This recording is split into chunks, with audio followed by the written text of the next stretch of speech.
ETF index mutual funds నేర్చుకుని stock మార్కెట్లో రాణించాలనుకుంటున్నారా? వెంటనే ఈ నెంబర్కి కాల్ చేయండి.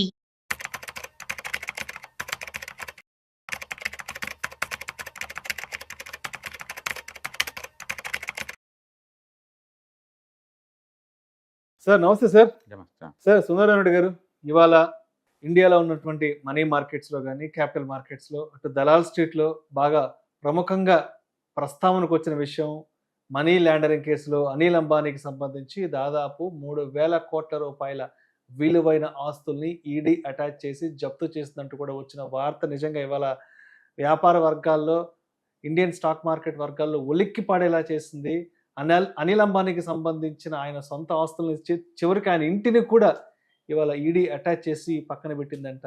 ఏంటి అసలు అనిల్ అంబానీ పరిస్థితి ఇలా దిగజారిపోయిందంటారు? మామూలుగా అయితే ఈ కార్పొరేట్ లో ఇలాంటి కేసులు వచ్చినప్పుడు ఆస్తులు అటాచ్ చేయడం అనేది మామూలు ఇష్యూ అండి. ఇక్కడ ఉండే ఇళ్ళతో సహా అన్నప్పుడు న్యాచురల్ గానే ఆ ఎఫెక్ట్ ఉంటుందండి.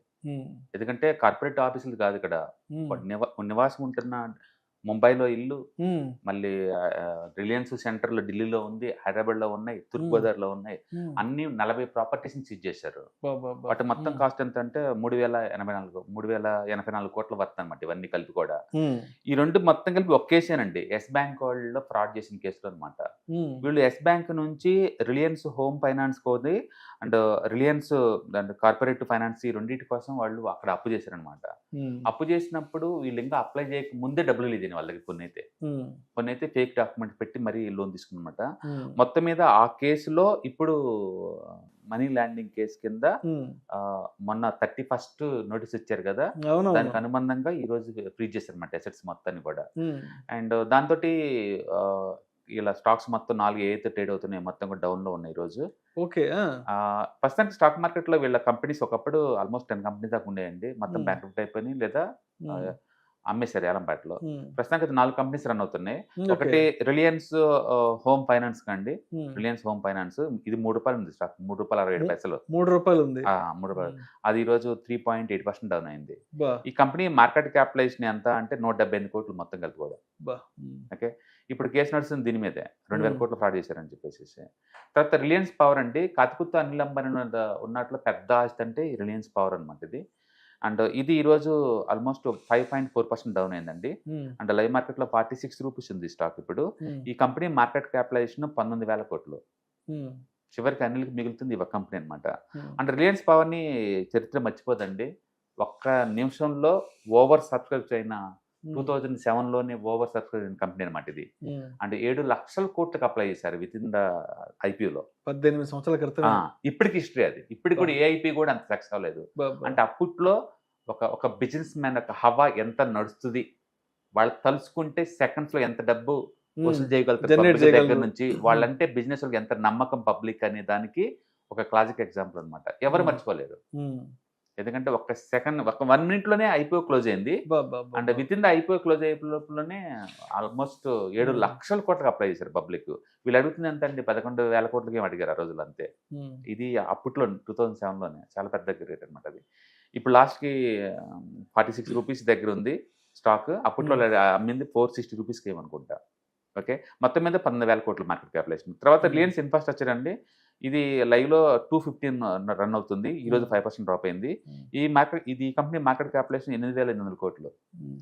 నెక్స్ట్ రిలయన్స్ కమ్యూనికేషన్ అండి, ఒకప్పుడు ఇండియాస్ నెంబర్ 1 నిఫ్టీ స్టాక్ ఇది. ప్రస్తుతానికి ₹30 రన్ అవుతుంది లైవ్ మార్కెట్ లో. అన్ని డబుల్ డిజిట్, సింగిల్ డిజిట్, చివరికి రూపాయికి వచ్చేసాయి. ఆ రూపాయలు కూడా మళ్ళీ ఈ రోజు 2.2% డౌన్ అయింది. రూపాయలు కూడా ఇవాళ 2.2% డౌన్ అయింది. ఈ కంపెనీ మార్కెట్ క్యాపిటలైజేషన్ 367 కోట్లు. మొత్తం మీద ఈ టోటల్ ఈ 4 కంపెనీలో కతుకుతో వర్క్ చేస్తున్నాయి అనుకుంటే Reliance power and Reliance infrastructure ఉండే అనమాట. 4 కంపెనీల మార్కెట్ క్యాపిటలైజేషన్ మొత్తం కలిపి రఫ్గా అరౌండ్ 30,000 కోట్లు ఉంటుంది. ఈ 30,000 కోట్లు అంటే ఎంత అంటే రిలయన్స్ ఇన్ఫ్రాస్ట్రక్చర్ అన్నయ్య రిలయన్స్ ఇన్ఫ్రాస్ట్రక్చర్ 1 year ప్రాఫిట్ 75,000 కోట్లు ఉంటుందండి. జస్ట్ ప్రాఫిట్ 1 year ప్రాఫిట్ 75,000 కోట్లు ఉంటుంది. ఒకప్పుడు ఇద్దరు అన్నదమ్ములు సమానంగా ఆస్తి పంచుకున్నారు. ఇవాళ మనోడు జీరో అయిపోతున్నాడు. 25 ఏళ్ల క్రితం ఇద్దరు. అవును. ఇలాంటిది సొంత ఇల్లు కూడా బ్యాంక్రప్ట్ చేసేలాగనమాట. అంటే గుర్తుపెట్టుకుని చాలా కేసులు ఉన్నాయి. ఇంకా ఇది ప్రస్తుతానికి ఎస్ బ్యాంక్లో 5,000 కోట్లు ఫ్రాడ్ చేసిన కేసుల్లో వచ్చిన నోటీసులు అన్నమాట ఇవి. మొన్నటికి మొన్న రిలయన్స్ కమ్యూనికేషన్ కి సంబంధించి కూడా ఒక న్యూస్ మాట్లాడుకున్నాం కదా, 2006 నుంచి నిధుల మళ్లింపుకు సంబంధించి. అవును, మొత్తం 45,000 కోట్లు నిధులు మళ్లించారని చెప్పి కేసులు నడుస్తున్నది. సో అయితే సుందరరామరెడ్డి గారు అంటే అసలు ఎలా చూడొచ్చు కంప్లీట్ ఈ అనిల్ అంబానీకి సంబంధించిన సినారియోని ఏం అర్థం చేసుకోవాలంటారు? బేసికల్గా ఒక ఫైనాన్షియల్ డిసిషన్ మేకింగ్ ప్రాపర్గా లేకపోయినా అండ్ మనిషి ఒకేసారి టూ మనీ డైవర్సిఫికేషన్స్ తీసుకున్న ఒక దాంట్లో కాకుండా ఎక్కువ బిజినెస్లు ఏంటంటే ఫార్వర్డ్ ఇంటిగ్రేషన్ లేదా బ్యాక్వర్డ్ ఇంటిగ్రేషన్ ఒక యాంగిల్లో పోతారు. అన్రిలేటెడ్ బిజినెస్లకు ఎవరు దిగరు. దిగితే చరిత్రలో చేతులు కాల్చిన సంగతి చాలా కనపడతాయి. ఎగ్జాంపుల్ హెరిటేజ్ వాళ్ళు రిటైల్లోకి ఎంటర్ అయ్యారు, చేతులు కాల్చుకొని మళ్ళీ దాన్ని బిగ్ బజార్లో కమ్మేసుకొని బ్యాక్ వచ్చేసారు. ఓన్లీ డైరీలోని కూర్చున్నారు, బాగా రన్ చేస్తున్నారు బిజినెస్. అంటే భారతీయ ఎయిర్టెల్ వాళ్ళు వాల్మార్ట్ తో టైప్ అయ్యి వాళ్ళు ఏం చేస్తారు, రిటైల్ చేతులు కాల్చుకున్నారు, మళ్ళీ తిరిగి వచ్చేసి రిటైల్ దీంట్లో టెలికామ్ లో కూర్చున్నారు, షైన్ అయ్యారు. దాని మీద ఏంటంటే చరిత్ర చెప్పి నిజం ఏంటంటే మీరు ఏదైనా ఒక బిజినెస్ తీసుకుంటే దాని రిలవెంట్ ఉండాలి తప్ప అవతల టూ మచ్ వర్టికల్స్ వెళ్ళకూడదు అని. అంటే మనకు సంబంధం లేని వాటికి అడుగు పెట్టకూడదు అని. ఒకరు అడుగు పెట్టినా సరే సక్సెస్ అనేది చాలా రేర్ అనమాట. మనోడు ఫినాన్స్ ఉంది, క్యాపిటల్ మార్కెట్ లో ఉన్నాయి, ఆయిల్ అండ్ గ్యాస్, పవర్ ఉంది, ఎంటర్టైన్మెంట్ ఉంది, సినిమా స్క్రీన్స్ ఉన్నాయి, ఒకటి కాదు పొలిటికల్ కెరీర్ ఉంది. ఇన్ని వర్టికల్స్ మీద అంటే కష్టం ఎఫిషియన్సీ లేకుండా. అండ్ డిసిషన్ మేకింగ్ ప్రాపర్గా లేకపోతే ఇదే జరిగింది. కాకపోతే బాధ కలిగించే విషయం ఏంటంటే అదే ముంబైలో అదే అన్నకి ఎదురు కూర్చుని ఒకళ్ళేమో ఇలా పైకి వెళ్తుంటే ఒకళ్ళేమో ఇలా కిందకి వెళ్ళిపోవటం, ఇలా కిందకి వెళ్ళిపోయి రెండు ఇదే అయిపోతారు అనమాట. And life style flashy life style ఉన్న బిజినెస్ మ్యాన్ ఎవరు సస్టైనబుల్ అవ్వదు అనమాట. అందుకని ఫైనాన్షియల్ డిసిషన్ మేకింగ్ ప్రాపర్గా లేకపోయినా, ఈ పొలిటికల్ అట్లా టూ మచ్ ఇన్వాల్వ్ అయినా, ఈ flashy life styles too much పెట్టుకుని బిజినెస్ మీద ఫోకస్ చేయకపోయినా ఎన్ని లక్షల కోట్లను ఇదే గతి పట్టింది. అందుకని మన చరిత్రని మనం ఏ ఇంట్లో పుట్టాం దాన్ని బట్టి ఉండదు, మన యొక్క ఎఫిషియన్సీని బట్టి ఉంటుంది. రెండోది ఫ్యామిలీ కూడా బ్యాక్గ్రౌండ్ ఉండాలి. ఫిల్మ్ స్టార్ని చేసుకుంటే అందరికి ఎక్కువ ఇలానే కదా పెడుతుంది ఎక్కువ మందికి. ఎందుకంటే ఆ గ్లామరస్ వాళ్ళు మనకు కనపడే గ్లామర్ వేరు, దాన్ని మెయింటైన్ చేసే కాస్ట్ వేరే ఉంటుంది. బహుశా మనోడు మూవీలోకి ఇన్వాల్వ్ కాకుండా ఉంటే అంతగా అయ్యేది కాదేమో. యాడ్ ల్యాబ్స్ కొనకుండా ఉన్నా, అండ్ యాడ్ ల్యాబ్స్ ఇండియా మొత్తం మీద స్క్రీన్స్ 700 స్క్రీన్స్ ఆ రోజుల్లో ఇండియాస్ నెంబర్ 1 ఎగ్జిబిషన్ ఉన్న, ప్లస్ స్టీవెన్ స్పిల్బర్గ్ తో కలిపి సినిమాలు తీపోయినా ఇంత ఉండపోవచ్చేమో తెలియదు. ఒకటని కాదు, టెక్నాలజీ కూడా ఎత్తుకుంటే వాళ్ళు అందరూ వరల్డ్ వైడ్ గా జిఎస్ఎం టెక్నాలజీ అయితే మనోడు సిడిఎంఏ టెక్నాలజీకి వెళ్ళటం ఇంకోటి. ఒకటని ఏం చెప్తాం, ఏదో మూలిగే తాటిపట్లు పడ్డట్టు అన్ని పడ్డాయి, ప్రాపర్ ప్లానింగ్ లేదు. అన్నిటికి మించి ఈ ఫ్రాడ్ అనేది ఎవరు టాలరేట్ చేయలేరు. ఈ ఫ్రాడ్ అనేది ఎవరు టాలరేట్ చేయలేరు. ఎస్ బ్యాంక్ దివాలా తిప్పిందంటే కేవలం వీళ్ళు కారణం. సో అట్లా ఒకదానికి ట్రిపుల్ ఎఫర్ట్స్ పడి మొత్తం ఇదైపోయింది అనమాట. అండ్ ఒకవైపు ఏమో ఎథికల్ గా ఉన్న వాళ్ళు బాగానే సంపాదించుకుంటే బాగానే గ్రోత్ అంటే, ఈ వైపు నుంచి ఏమో వీళ్ళు ఇలా ఇదైపోవటం అనమాట.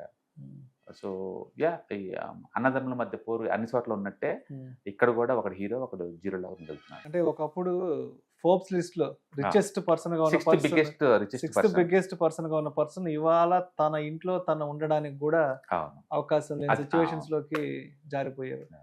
Thank you sir, thank you so much Sundararamareddy garu. Hi, నేను మీ సుందరరామిరెడ్డి. ఈ వాలటిలిటీ మార్కెట్లో మనీ ఎలా మేక్ చేయాలని ఆలోచిస్తున్నారా? అంటే స్టాక్ మార్కెట్ బాగా బ్లీడ్ అవుతున్న ఈ టైంలో పోర్ట్ఫోలియోస్ అన్ని కూడా బ్లీడ్ అవుతున్నాయా?